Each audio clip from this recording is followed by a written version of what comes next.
હું આજે તમને જીભ અને દાંત વિશે થોડી માહિતી આપીશ.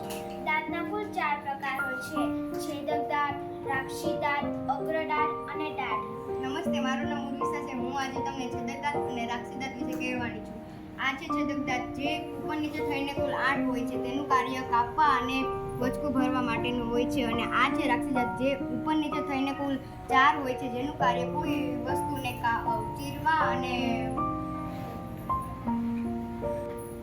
ચીરવા માટે અને ફાડવા માટે હોય છે. આ છે અગ્ર દાંત.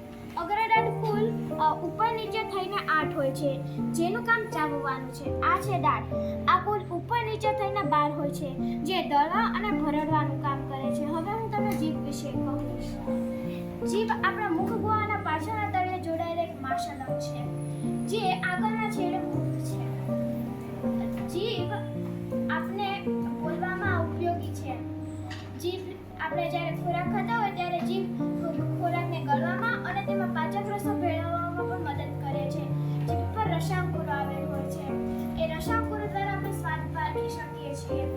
જીભના આ ભાગમાં ગળ્યો સ્વાદ હોય છે અને જીભની આ બંને સાઈડ ખારો સ્વાદ છે. જીભની આ સાઈડ ખાટો સ્વાદ જણાય છે અને જીભના છેલ્લે કડવો સ્વાદ હોય છે.